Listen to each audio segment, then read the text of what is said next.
C'est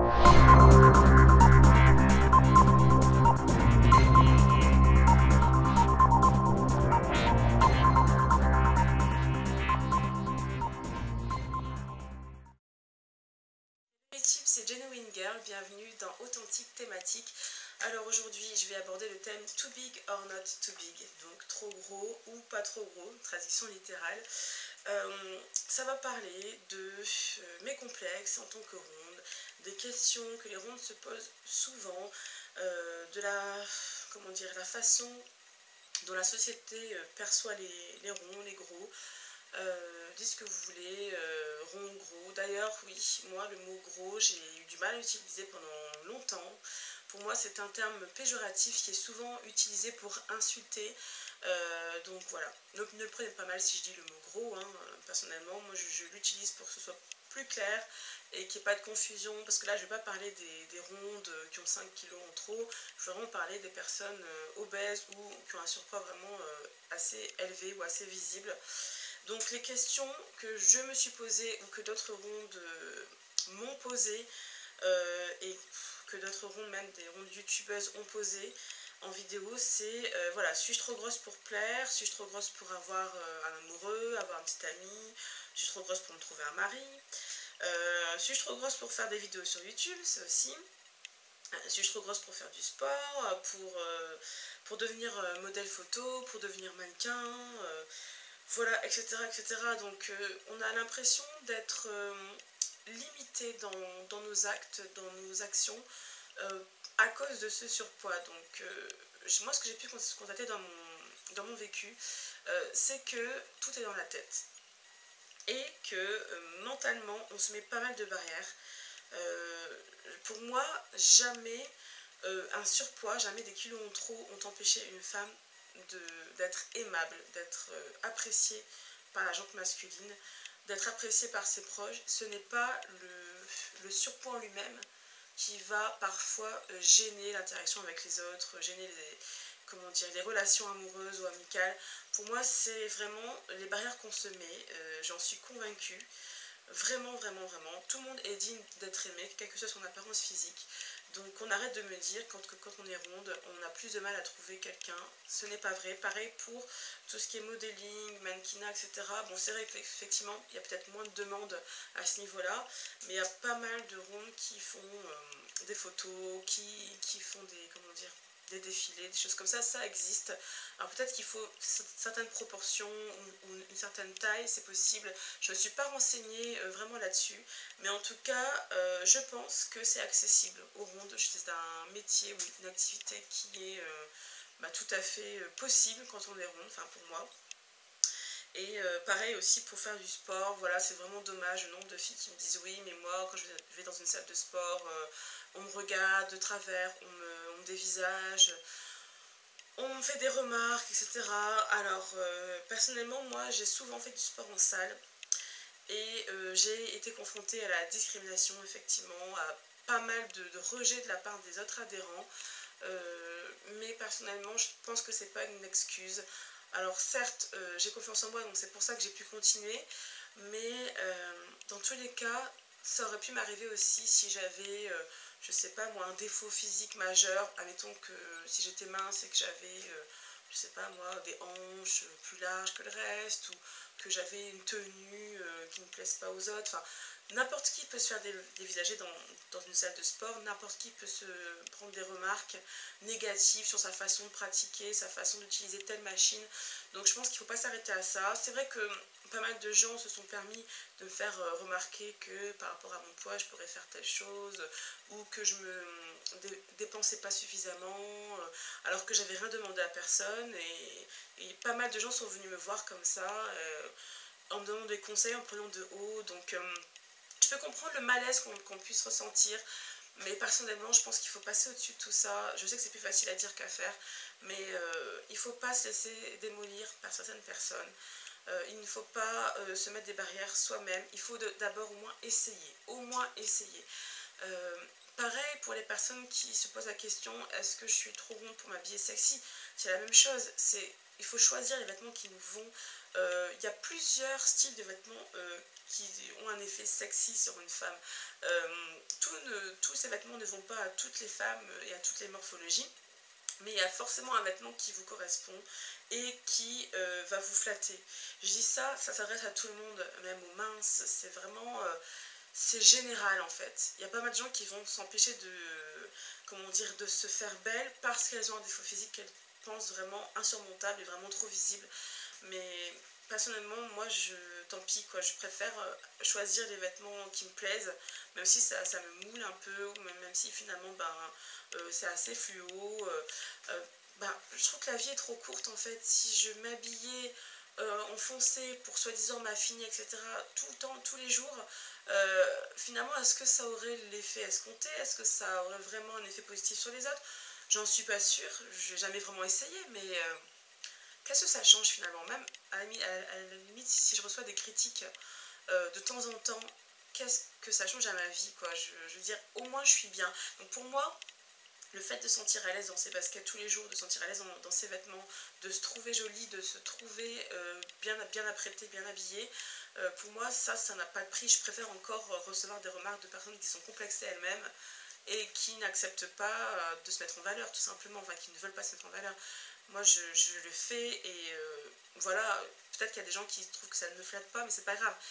L'essentiel c'est de se plaire à soi-même et de s'accepter soi-même déjà. Donc ça, je le dirai jamais assez. Il faut arrêter de vouloir que les autres nous acceptent si nous-mêmes on n'est pas capable de s'accepter. Donc c'est pas forcément une vidéo qui s'adresse qu'aux rondes, c'est une vidéo qui s'adresse à tout le monde. Ça rejoint un petit peu la vidéo que j'ai faite sur la confiance en soi. Et je suis assez énervée là quand je vous parle, je suis assez énervée parce que il y a beaucoup de souffrance, beaucoup de tourments liés au surpoids sur cette terre, dans ce monde. Beaucoup de gens qui vont dans des extrêmes parce qu'ils sont gros, ronds, en surpoids, obèses, tout ce qu'on veut, qui, comment dire, se suicident malheureusement, qui tombent dans des troubles alimentaires. Je ne les critique pas, c'est pas forcément leur faute, c'est pas comment dire, forcément la faute de leur entourage. Des fois c'est juste une question de, comment dire, de confiance en soi, de mentalité. Il y a quelque chose qui a manqué dans leur éducation, donc ils vont tomber très très bas. Personnellement, moi je me suis toujours empêchée de tomber bas à cause de mon surpoids parce que je trouve que ça n'en vaut pas la peine. Ça ne vaut pas la peine. Alors je sais qu'il y a des personnes qui doivent penser oui, mais tu te rends pas compte, il faut pas s'accepter au point de se dire bof, 30, 40 kilos, 50 kilos de trop, c'est rien. Non, c'est dangereux pour la santé, tu te rends compte. Oui, je vois des vidéos derrière YouTube qui disent ça. Oui, c'est grave, comment dire, les émissions comme Belle toute nue, les émissions qui poussent les femmes à s'accepter, c'est très grave. Ça empêche les gens de se rendre compte vraiment qu'il faut perdre du poids. Stop, s'il vous plaît, stop. Parce que moi, ce que j'ai constaté, c'est que pour bien maigrir, il faut quand même s'accepter avant de maigrir. C'est important. Il y a des personnes qui ne se sont jamais acceptées, pardon, et qui maigrissent quand même, et à la fin sont mal dans leur peau. C'est normal, parce que dans tous les cas, si elles ne s'aiment pas, elles ne s'aimeront pas non plus minces. Enfin, pour moi, c'est logique. Je préfère m'accepter en tant que ronde en me disant que si un jour j'arrive à maigrir, je m'accepterai d'autant plus, mais plutôt que m'interdire de m'accepter, de me dire non, t'es moche, non, t'es grosse, non, t'es pas digne de te trouver jolie, t'es pas digne, comment dire, d'être aimée par les autres. Parce que t'es ronde, il ne faut pas s'auto-flageller. Je sais qu'il faut prendre conscience de la gravité de certains cas. Certaines personnes qui sont malades à cause de leur surpoids, qui ont des problèmes graves de santé. Ce n'est pas le cas de tout le monde. Certes, il faut faire de la prévention, on peut avoir zéro problème de santé lié à son surpoids, mais penser à l'avenir en se disant ça ne pourra que me soulager, donc je vais maigrir. Oui, ça c'est important, voilà. Mais il faut accepter aussi que certaines personnes pensent que ça ne valent pas le coup, tout ça. Je comprends, parce qu'il y a beaucoup de souffrance derrière un amaigrissement, beaucoup d'efforts à faire. Et quand une personne n'a pas de problème de santé particulièrement lié à son surpoids et qu'elle décide de ne pas maigrir, il faut le respecter aussi. Il faut arrêter de montrer ces gens du doigt et arrêter de penser que sous prétexte qu'on a conscience de son surpoids, on ne doit pas s'accepter. On peut dire oui, j'ai tant de kilos à perdre, c'est important pour ma santé, c'est important pour la vie de tous les jours de perdre ce poids, mais ça ne m'empêche pas de me regarder dans le miroir et de me trouver bien. C'est un choix. Moi, c'est le choix que j'ai fait, c'est un travail que j'ai fait aussi sur moi, mais je me souviens pas un jour m'être auto-flagellée parce que j'avais du poids en trop. Personnellement, je suis ronde depuis la naissance et je vois pas pourquoi j'aurais honte, je vois pas pourquoi je me cacherais, je ne vois pas pourquoi je me sentirais mal dans ma peau pour faire plaisir à certaines personnes. Beaucoup de gens m'ont dit mais t'as l'air tellement bien, t'as l'air tellement bien dans ta peau, t'acceptes tellement, est-ce que tu te rends compte qu'il faut maigrir? Oui, oui, oui, on peut avoir conscience de maigrir, je le dis hein, parce que pas mal de gens pensent que si on veut maigrir c'est parce qu'on ne s'aime pas. Attention, voilà, l'être humain est un peu plus complexe que ça. Il ne faut pas mettre les gens dans les cases et dire voilà, la grosse mal dans sa peau qui va tout faire pour s'amaigrir, qui va limite mettre en danger sa santé pour maigrir, et celle qui se met en valeur, qui se sent bien dans sa peau et qui ne voudra jamais maigrir et qui trouve que oui, les grosses c'est beau, grosse power, ça n'a rien à voir avec ça. Déjà, moi je suis pour l'acceptation de sa, comment dire, sa corpulence naturelle, entre guillemets. Effectivement, on peut dire oui, l'être humain n'est pas fait pour porter une surcharge pondérale trop élevée. D'accord, mais on est bien d'accord que on ne peut pas tous être pareils et tous dans cette fourchette d'IMC. D'ailleurs, je vais revenir là-dessus. Voilà, dans la normalité, c'est pas possible. C'est-à-dire que même les animaux dans la nature, ils sont pas tous pareils, ils n'ont pas tous le même poids, ils n'ont pas tous la même corpulence. Donc il y a des gens qui sont pas faits pour avoir un petit poids, il y a des gens qui sont pas faits pour avoir un gros poids et qui naturellement vont avoir tendance à avoir telle corpulence. Moi je suis pour le fait de vouloir revenir à cette corpulence naturelle. Donc si par exemple vous avez tendance à avoir, je sais pas moi, des os larges, des gros os, et que vous êtes de nature à prendre du poids facilement, il faut combattre l'excès de surpoids, mais ne pas forcément vouloir tendre à une minceur extrême. Pareil pour celui qui est né très très mince, il faut qu'il accepte que naturellement, il aura tendance à être mince et c'est comme ça. Ne pas vouloir prendre du poids à tout prix, par exemple, etc. Donc ne pas se mettre en danger pour arriver à un état qui n'est pas naturellement le nôtre, mais toujours faire en sorte d'être en bonne santé et de se rapprocher d'un poids qui est moins dangereux pour la santé, voire pas dangereux du tout. Bref, donc ça c'est mon idéal entre guillemets. Pour revenir à l'IMC, c'est une échelle de mesure qui a été créée il y a un certain temps. Et je pense qu'on se base un peu trop là-dessus. Je dis pas que c'est une échelle qui n'aide pas du tout les médecins à, comment dire, à diagnostiquer l'obésité, etc. C'est bien quand même d'avoir quelque chose pour mesurer ça, mais je pense qu'on tombe des fois dans des travers pas possibles parce qu'une personne est à un point au-dessus de telle tranche. Attention, attention, attention.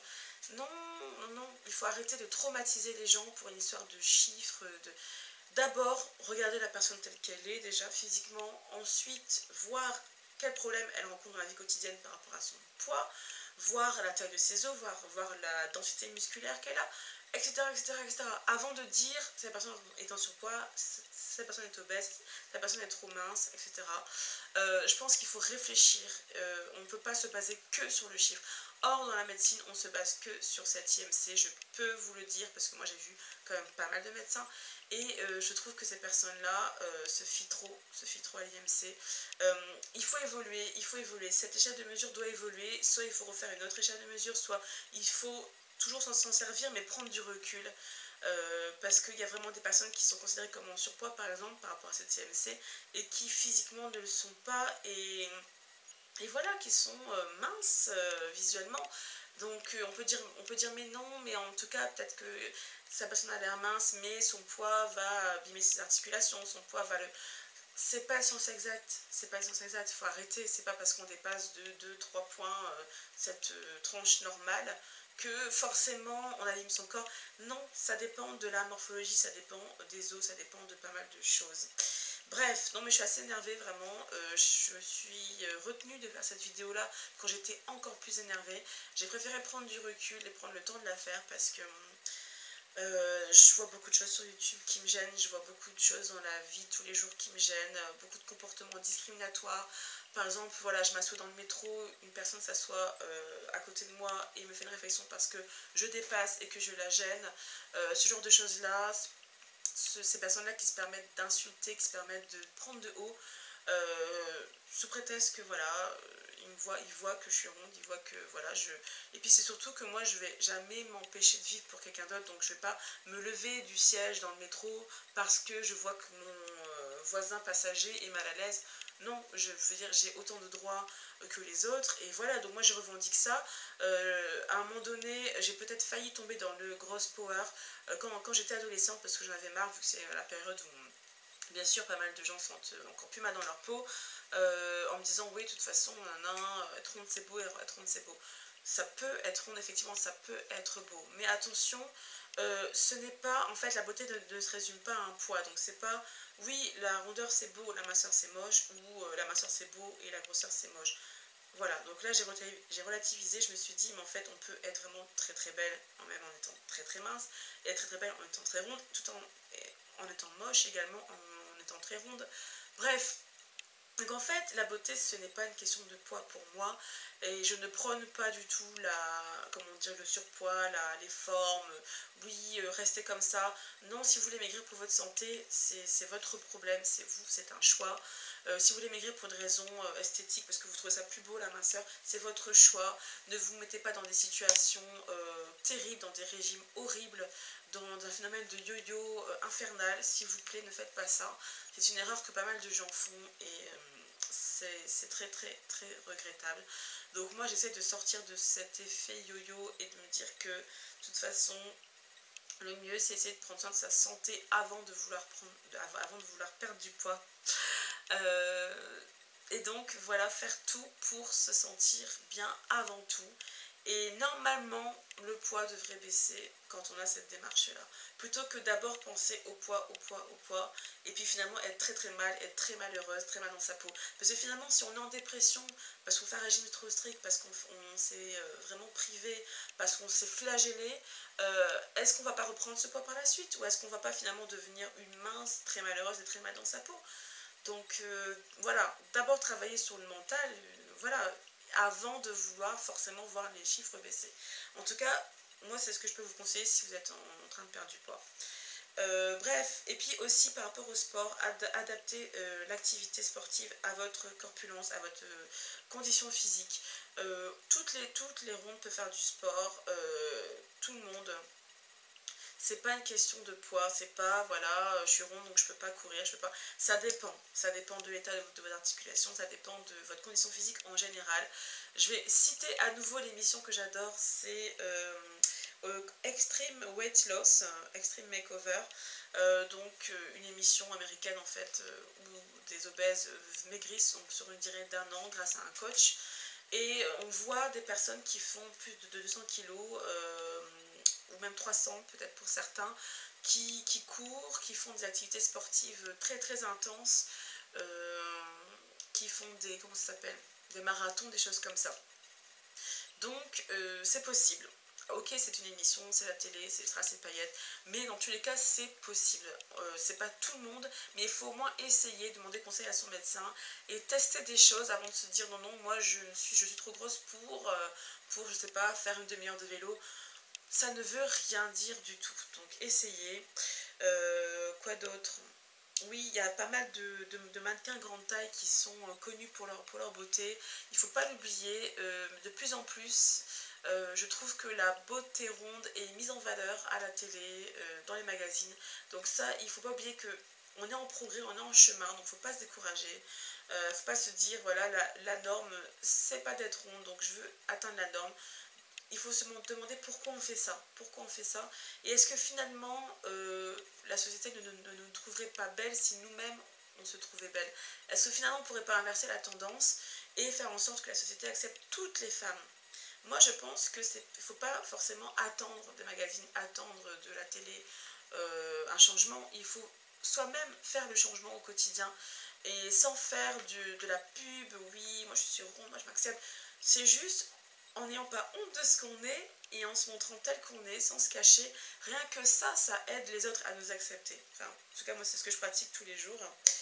Et voilà, donc respecter le choix des autres, respecter les personnes qui veulent être très très minces, respecter celles qui veulent rester grosses ou obèses. Chacun fait ses choix dans la vie. On est tous, on va dire, maîtres de notre corps. On devrait tous essayer d'être maîtres de notre corps. Et arrêter de vouloir contrôler la vie des autres. Donc voilà, personnellement, moi j'ai beaucoup souffert du regard des autres, des réflexions des autres, plus que du fait d'être ronde. Donc pensez à ça. Si vous-même vous êtes du genre à faire tout pour rester mince et à souvent critiquer les rondes qui, comment dire, d'après les apparences ne font rien pour maigrir, ce qui n'est pas forcément vrai, essayez de vous rendre compte que déjà vous n'avez pas forcément la même constitution que cette personne, que vous avez l'impression de faire des efforts surhumains pour rester mince et que cette personne-là, en tant que ronde, devrait faire autant que vous. Vous ne savez pas ce qu'elle a vécu, vous ne savez pas ce qu'elle fait au quotidien. Toutes les rondes ne sont pas tout le temps en train de s'empiffrer, il faut arrêter. Il y a une partie de la population qui a un surpoids qui n'est pas dû directement à la nourriture ou qui n'est pas dû du tout à la nourriture. Donc, ou des fois c'est un ensemble de choses, c'est pas seulement une histoire de nourriture. Donc arrêtez de dire à une ronde qui mange, ah bah c'est normal parce que voilà, tu manges donc t'es ronde, ou tu devrais faire attention, tu devrais faire ci, tu devrais faire ça, tu te rends pas compte. Voilà, si vous êtes parents, faites attention avec vos enfants, parce que si depuis l'enfance vous leur dites si tu manges ça tu vas être gros, si tu manges ça tu vas être gros, l'enfant aura plus tendance à devenir gros, même obèse, et à grossir avec les années, parce que vous allez induire une frustration depuis le départ. Donc déjà, moi je pense qu'il faut être soi-même un bon exemple et remplir les placards de choses saines avant de dire à votre enfant ne prends pas les gâteaux, c'est pour moi, c'est pour ta soeur, c'est pour ton frère, toi tu manges ça parce que t'es ronde. Ne pas dire pourquoi, déjà mettre toute la famille au même régime ou presque, et ne pas dire je te fais manger des brocolis parce que t'es ronde et que tu dois maigrir. Voilà, c'est simplement le faire sans expliquer pourquoi, surtout à un enfant ou un adolescent. Et attendre peut-être que la personne, devenant adulte, se rende compte par elle-même qu'elle a du poids à perdre, ou qu'elle devrait perdre du poids pour être en meilleure santé, et attendre que la personne fasse son cheminement. Je sais que ça va pas être facile de voir un proche grossir ou être vraiment trop gros à son goût, mais je pense que c'est plus judicieux de prendre sur soi en l'aidant, en lui disant voilà, viens, on fait une marche, viens, on va faire un peu de piscine, ça te dit, ou tiens, voilà, bah, je t'invite à manger, je t'ai préparé un bon plat. Vaut mieux faire ça que de dire tous les jours fais attention, t'es gros, il faut maigrir, il faut maigrir. Sur le long terme, c'est plus intéressant d'être, comment dire, pas manipulateur, mais de l'amener peut-être là où vous voulez, surtout quand c'est des personnes jeunes, et d'attendre que d'elle-même elle se dise bah voilà, maintenant j'ai 18 ans, j'ai 20 ans, bah moi je vais entamer un rééquilibrage alimentaire ou je vais entamer un programme de sport et je vais perdre du poids. C'est beaucoup mieux comme ça, croyez-moi. Ne faites pas l'erreur de traumatiser vos proches, ne faites pas l'erreur de vous traumatiser vous-même pour une question de poids. Ok, des fois il y a urgence, des fois le poids est vraiment trop élevé et il y a urgence, mais c'est pas une raison pour se traumatiser, pour se flageller, parce que l'effet est inverse tout simplement. Donc faites, oui, si vous voulez maigrir, faites-le pour vous, ne faites pas pour les autres. Je sais qu'il y a des mecs qui disent oui, mais t'as grossi, je te préférais mince. Et ben tant pis, je sais bien que l'amour pour certains c'est superficiel et que c'est une question de physique, mais et que finalement l'amour idéal n'existe peut-être pas, ou que dans les films où un homme vous aime, que vous fassiez 50 kg ou 120 kg. Mais dans tous les cas, ne maigrissez pas pour votre conjoint, pour votre copain, pour vos amis, pour vos parents. Maigrissez pour vous. Je sais que c'est plus difficile à faire qu'à dire, mais essayez en tout cas de ne pas trop vous baser sur les autres, parce que finalement une fois que vous maigrissez pour une autre personne, je pense que c'est plus difficile de maintenir le poids, et des fois on peut être déçu de toute façon, parce qu'on n'a pas forcément le résultat, enfin l'effet chez les autres qu'on désirait. On pense qu'on va avoir plein de succès parce qu'on a maigri comme la société le dit, comme un tel le dit, et finalement en fait on est déçu parce que les gens ne nous trouvent pas forcément plus belle ou ne font pas forcément plus de compliments. Et finalement, la vie semble la même. Donc, faut pas attendre trop non plus d'un amaigrissement. Faut pas se dire, ouais, maintenant j'aurai plein de succès, ce sera génial, je pourrai m'habiller comme je veux. Peut-être qu'en fait, en étant mince, vous allez peut-être pas pouvoir mettre toutes les tenues que vous voulez non plus. Ou dans tous les cas, il y a des difficultés qui se posent à chaque tranche de poids, on va dire. Donc c'est pas forcément la solution miracle. Il faut le faire pour des raisons de santé, pour des raisons esthétiques, mais sans attendre non plus, voilà quoi, le Graal, le succès international. Voilà quoi. Il faut se rendre à l'évidence que c'est pas le poids qui va conditionner toute votre vie. Il y a plein d'autres paramètres qui vont conditionner le bonheur que vous aurez dans la vie. Enfin voilà, soyons sérieux quand même. Donc oui, donc arrêtez de penser que les émissions sur les rondes, c'est de la propagande, pro-ronde. Non, c'est simplement des émissions qui vont aider les personnes à s'accepter. C'est tout. Dans ces émissions-là, jamais ils ne disent « ne maigrissez pas, ne faites pas de régime ». Par contre, on dit à ces femmes, dans Belle toute nue par exemple, c'est l'exemple le plus qui me vient à l'esprit, acceptez-vous, ne vous flagellez pas parce que vous êtes ronde, vous êtes belle quand même, c'est tout, c'est le message. On n'a jamais interdit les gens de maigrir, il faut arrêter. Donc voilà, j'espère que ça vous a plu, moi c'est vraiment mes tripes qui parlent et je suis un peu énervée et contente quand même d'avoir parlé de ça. Donc il y a des personnes qui ne vont pas forcément comprendre mon point de vue, mais personnellement, moi je suis pour le bonheur avant la minceur et pour l'équilibre mental avant tout. C'est déjà pas mal. Certains l'oublient d'ailleurs. Voilà, je vous souhaite une excellente journée ou soirée et je vous dis à très bientôt. Bye bye.